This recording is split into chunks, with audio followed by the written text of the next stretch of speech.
বিসমিল্লাহির রহমানির রহিম। আসসালামু আলাইকুম। সুপ্রিয় এইচএসসি শিক্ষার্থী বন্ধুদেরকে আজকের এই ভিডিওতে স্বাগতম। আজকে আমরা এইচএসসি 2025 এটাতে এই পরীক্ষা যেহেতু আমাদের খুব সন্নিকটে, এই পরীক্ষাতে কিভাবে এই স্বল্প সময়ের মধ্যে প্রস্তুতি নিলে আমরা ভালো করতে পারি। ভালো বলতে বোঝাতে চাচ্ছি, যারা মোটামুটি প্রিপারেশন নিছো তারা কিভাবে এই শর্ট টাইমের প্রিপারেশন নিয়ে এ প্লাস পেতে পারো, বা এমনও আছে যে অনেকের প্রিপারেশন খুবই খারাপ, তারা কিভাবে এই স্বল্প সময়ের মধ্যে প্রিপারেশন নিয়ে একটা মোটামুটি ভালো রেজাল্ট করতে পারে। তো এই বিষয়টা নিয়ে আমরা আজকের ভিডিওতে আলোচনা করব, কিভাবে স্বল্প সময়ে বা কম সময়ে এ প্লাস পাওয়া যায় বা ভালো রেজাল্ট করা যায়। কারণ এইচএসসিতে ভালো রেজাল্টটা খুব জরুরি। কারণ এইচএসসি কমপ্লিট করার পরে তোমাদের পরবর্তীতে একটা সবারই টার্গেট থাকে যে আমি অ্যাডমিশন দিব, সেটা হতে পারে মেডিকেল বা ইঞ্জিনিয়ারিং বিশ্ববিদ্যালয় বা শুধুমাত্র বিশ্ববিদ্যালয় হতে পারে। তো এই যে তিন ক্যাটাগরির কথা বলা হলো, এই তিন ক্যাটাগরিতে রেজাল্টটা কিন্তু খুবই জরুরি। রেজাল্ট বিশেষ করে এইচএসসির রেজাল্টটা খুবই জরুরি। তো এই এইচএসসির রেজাল্টটা এই স্বল্প সময়ের মধ্যে কিভাবে ভালো করা যাবে, তো এইটার যে কৌশল বা টেকনিক, সেটা আজকের এই ভিডিওতে পুরো আলোচনার মধ্যে এই জিনিসটাকে বর্ণনা করা হবে। তো আজকের এই ভিডিওটা দুটো দিক দিয়ে আলোচনা করব। একটা আলোচনা করব হলো আমাদের রেজাল্টটা কিভাবে এইচএসসিতে মেকিং করা হয়, আর সর্বশেষ যেটা সবচেয়ে গুরুত্বপূর্ণ সেটা হলো যে সহজ উপায়ে কিভাবে আমরা পরীক্ষাতে মার্ক তুলতে পারবো এবং রেজাল্ট ভালো করতে পারবো।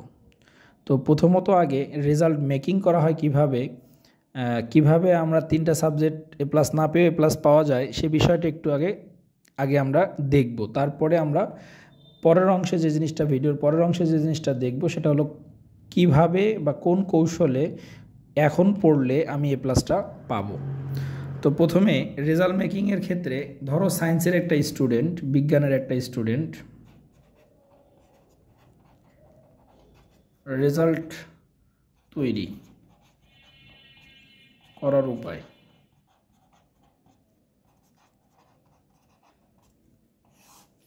তো রেজাল্ট তৈরি করার উপায়টা কি? ধরো তোমার একটা বিজ্ঞানের স্টুডেন্টের জন্য তারা পরীক্ষায় অংশগ্রহণ করে বাংলা, ইংরেজি,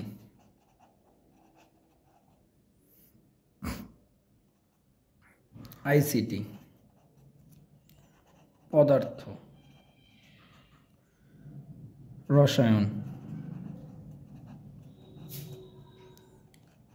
উচ্চতর গণিত, জীববিজ্ঞান। এখন এই উচ্চতর গণিত জীববিজ্ঞানের মধ্যে কারো উচ্চতর গণিত 4th সাবজেক্ট, কারো জীববিজ্ঞান 4th সাবজেক্ট, দুইটার একটা কারো না কারো 4th সাবজেক্ট হিসাবে আছে। তো ধরো আমরা ধরে নিচ্ছি যে কারো জীববিজ্ঞান 4th সাবজেক্ট অথবা উচ্চতর গণিতের মধ্যে দুইটার মধ্যে আছে কোনো একটা ধরে নাও। তো এটাতে এ প্লাস পাইলে হয় 5। তাহলে আমরা যদি জীববিজ্ঞানকে 4th সাবজেক্ট ধরে নেই, তাহলে এখানে আমার 2 বাদ গেলে এটা তো জিপিএ 5 যদি পাই, তাহলে আমরা সেটাকে 3 ধরে নিই, 2 কিন্তু আমাদের বাদ যায়।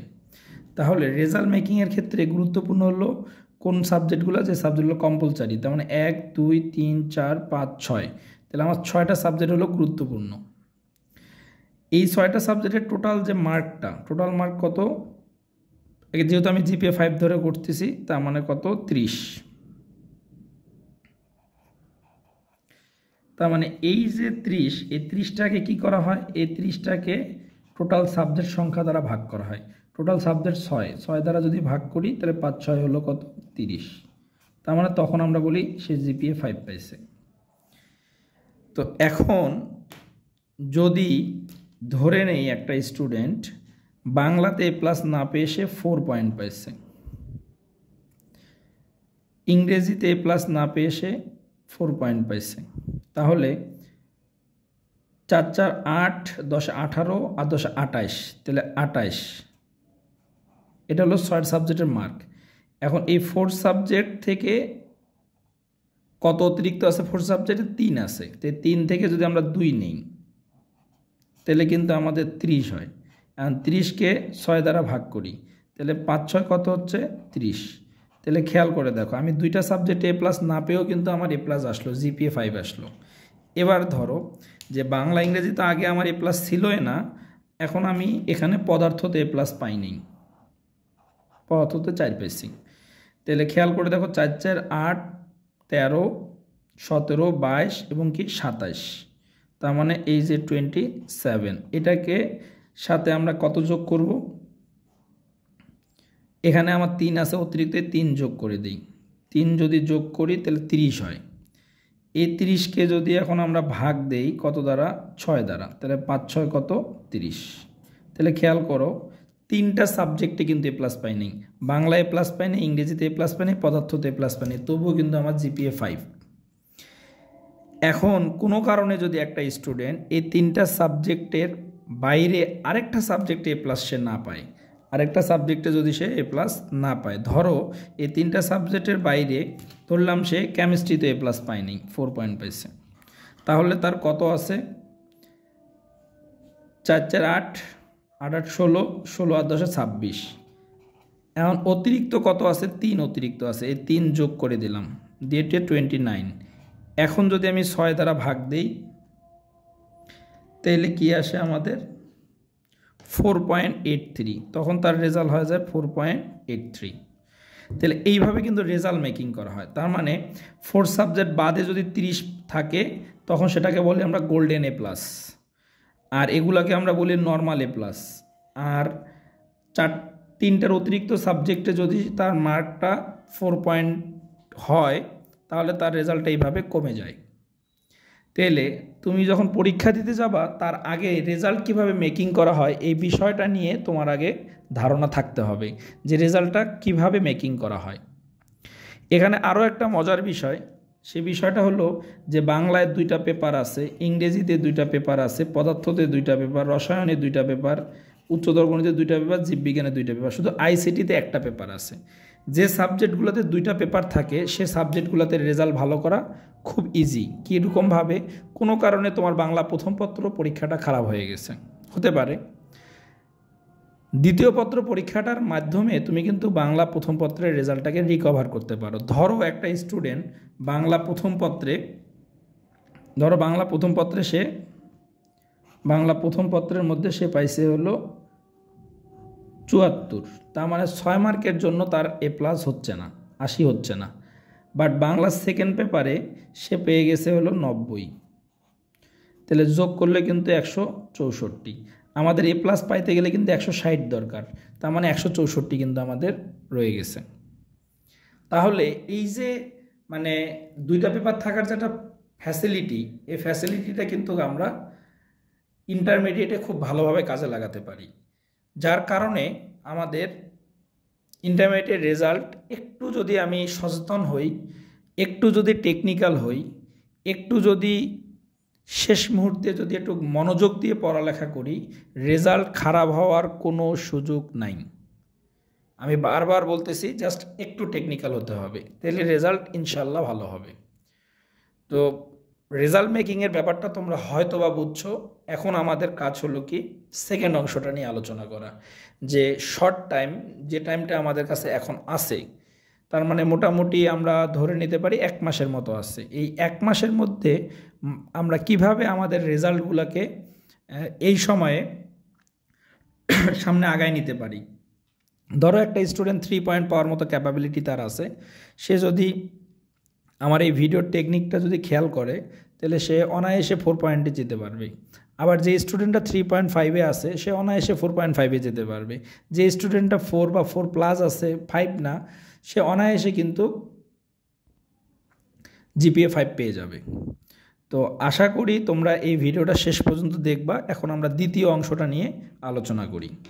দ্বিতীয় অংশটা হলো আমরা রেজাল্টটাকে কিভাবে মেকিং করব সেটা দেখার পরে যে অংশটা নিয়ে আলোচনা করার কথা সেটা হলো আমাদের শর্টলি আমরা কিভাবে রেজাল্ট ভালো করব।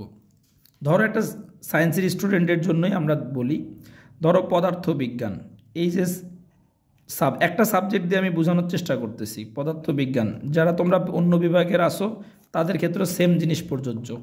অতএব খুব ভালো করে খেয়াল করো, পদার্থবিজ্ঞান এটার মধ্যে 3টা পার্টে পরীক্ষা হয়। একটা পার্ট হলো আমাদের এমসিকিউ, একটা পার্ট হলো আমাদের সিকিউ, এবং একটা পার্ট হলো আমাদের ল্যাব। এই পার্টটাতে আছে 50 নাম্বার, এই পার্টটাতে আছে 25 নাম্বার, এবং এই পার্টটাতে আছে 25 নাম্বার। টোটাল কত? 100 নাম্বার। তো প্রথমত আমি এমসিকিউ ল্যাব এটা পরে আসি। ফার্স্ট আগে আমরা এমসিকিউ থাকে কয়টা? আমাদের এমসিকিউ থাকে হলো 5টা। 5টা এমসিকিউর মধ্যে ক থাকে হলো আমাদের 1 মার্কসের কোশ্চেন, সেটা থাকে হলো 5টা, 15 নম্বর। খ মার্কসের থাকে হলো 2 মার্কসের কোশ্চেন, 5টা, 10 নম্বর। গ মার্কসের কোশ্চেন থাকে হলো 3 মার্কসের, 5টা, 15 নম্বর। এবং ঘ থাকে 4 মার্কসের কোশ্চেন, 5টা, 20 নম্বর। তাহলে আমাদের খেয়াল করে দেখো যে 5 আর 10, 15, 30, 50 হিসাব মিলে গেছে এই মুহূর্তে। তার মানে এই যে একটা মাস সময় আছে, এই একটা মাস আমরা যদি এই অংশটাতে জোর দেই, এই ক নাম্বার কোশ্চেন এবং হলো খ নাম্বার কোশ্চেন, এইটাতে যদি জোর দেই, ক এবং খতে জোর দেওয়া মানে কি, আমরা এমনভাবে ক এবং খ করব যেন 5টা কোশ্চেনের ক এবং খ আমি 100% নির্ভুলভাবে লিখতে পারি। 100% নির্ভুলভাবে যদি আমি ক খ অ্যান্সার করতে পারি, তাহলে খেয়াল করে দেখো এখানে আমার আছে 15 নাম্বার। এই 15 মার্কস তোলা কোনো বিষয়ই না, বরঞ্চ এই 15 মার্কের অ্যান্সার করতে গেলে আমাদের সর্বোচ্চ 20 থেকে 25 মিনিট টাইম লাগবে, যদি আমার সেটা মেমোরিতে থাকে। তাহলে আমার এই 15 মার্কস যখন আমি ক খ এখন ভালো মুহূর্তে পড়ব, এমসিকিউ আমরা যদি এখন বলি, এখানে একটু লিখতে ভুল হয়েছে আমাদের, এমসিকিউটা হবে 25, সিকিউ হবে 50, এটা হলো 25, এটা হলো কত 50, এখানে লিখতে ভুল হয়েছে, এটা এখানে হবে আর কি। তাহলে এই যে এমসিকিউর যে 25 মার্কস আছে, এটা একটু এদিক লিখলাম 25 মার্কস। এই এমসিকিউর 25 মার্কস এখন ভালো করার জন্য আমরা যেটা করব সেটা হলো বোর্ড কোশ্চেনে এক্সাম দিব। আমাদের যে বোর্ড কোশ্চেন যেটা আছে, এই কোশ্চেনে আমরা এক্সাম দিব।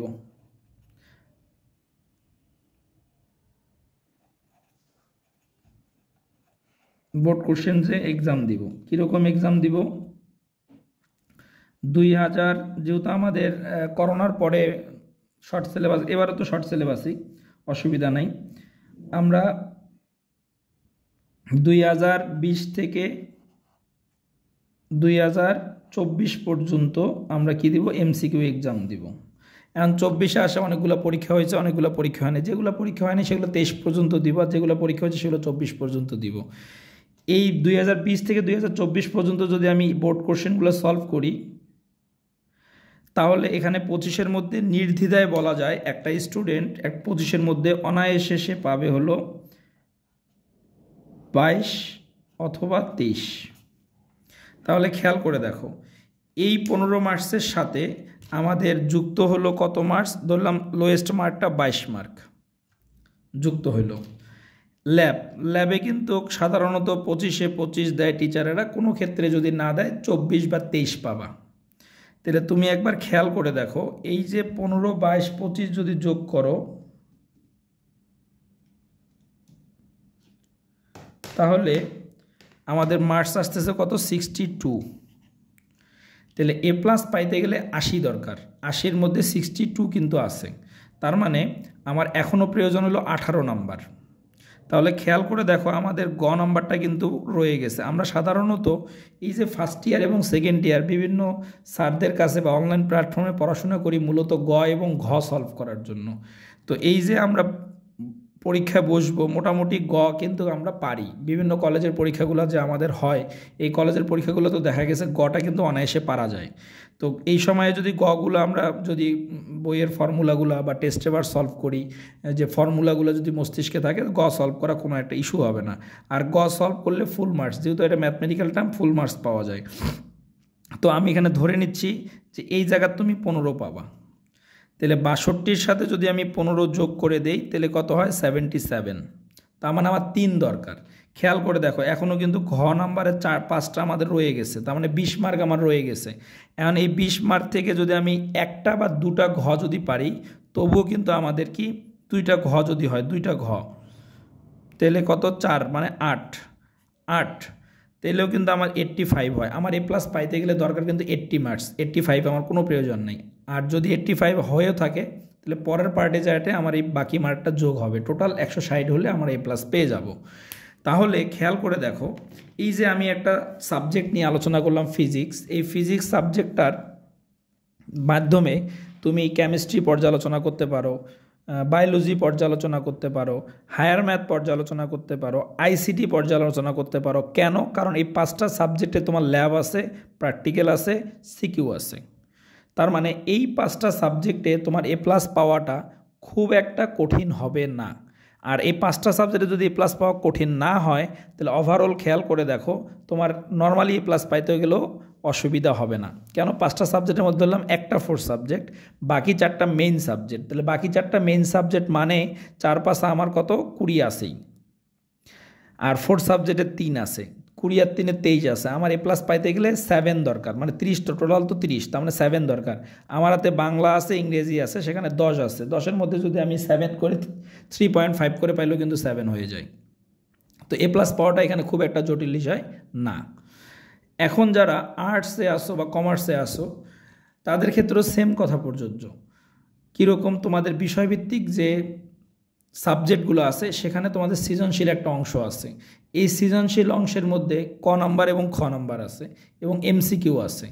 এই 3টা জায়গায় তোমরা ফোকাস করো। এই 3টা জায়গায় যদি তুমি ফোকাস করো, তাহলে কিন্তু তোমার A+ পাইতে গেলে খুব বেশি মার্ক শর্ট হবে না বা খুব একটা প্রবলেম হবে না। যেটা সাধারণত হয় যে আমি পরীক্ষায় বসলাম, 8টা কোশ্চেনের পরীক্ষা, আমি ক এবং খ 3টার পারি, তো 2টার পারি না। পিছনেরটার একবার দেখব, সামনেরটার একবার দেখব, পাশের 2টার দেখব, দেখে আমি কোনো মতন লিখে দিয়ে আসি। আসলে ক খ কোনো মতন লিখে দিয়ে আসলে তোমার এই মার্কের প্রেশারটা পড়ে যায় হলো ঘ নাম্বার কোশ্চেনে। খেয়াল করে দেখো, তুমি এখানে লস করবা মার্ক, কোশ্চেন যা ঠেকবে কোথায়? ঘতে। তা ঘতে তুমি এখন চিন্তা করে দেখো, তুমি অলরেডি 4টা পরীক্ষা দিয়ে ফেলছো। অর্ধ বার্ষিক পরীক্ষা দিছো, ফার্স্ট ইয়ার ফাইনাল দিছো, প্রি টেস্ট দিচ্ছ, টেস্ট দিছো, মানে 4টা পরীক্ষা দিছো। তুমি খেয়াল করে দেখো, ক এবং খ এটা আপসা লিখে দিয়ে আসছো, ক খতে মার্ক পাও নাই। তখন প্রেশার যা পড়ছে কোথায়? ঘতে যা প্রেশার পড়ছে। এই ঘতে প্রেশার পড়ার কারণে ঘ মার্কে 20 মার্ক বরাদ্দ। তোমার এখন ঘাটতি যদি 25 থাকে, ঘ তো 25 মার্ক কাভার করতে পারবে না। আর ঘতে ফুল লিখলেও 20-এ 20 পাওয়া যায় না। এই কারণে তোমাদের ক খ আপসা পড়ার কোনো প্রয়োজন নাই, একবার এক্স্যাক্ট তথ্য লিখে দিয়ে আসতে হবে। যার কারণে এই যে আমাদের 1 মাস সময় আমাদের হাতে আছে, এই 1 মাস সময় ফুল টাইম আমরা ক খ এবং MCQতে ব্যয় করব।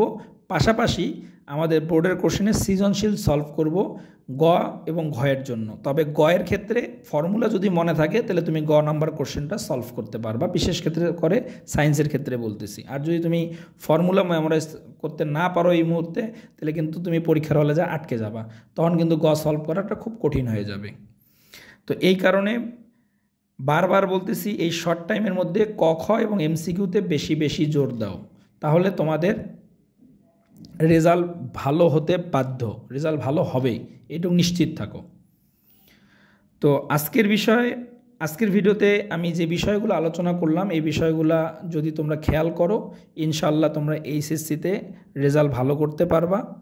আর যদি আরও কোনো কিছু বিষয় জানার থাকে তোমাদের HSCর এই শেষ মুহূর্তের প্রিপারেশন নিয়ে, তাহলে তোমরা কমেন্টের মাধ্যমে জানাবা। ইনশাল্লাহ আমরা সেটার ভিডিও দেওয়া হোক, অথবা কমেন্টের মাধ্যমে অ্যান্সারের মাধ্যমে তোমার প্রবলেম সলভ করে দেওয়া হোক, ইনশাল্লাহ সেটা আমরা দিব। তো আজকে এই পর্যন্ত, আল্লাহ হাফেজ।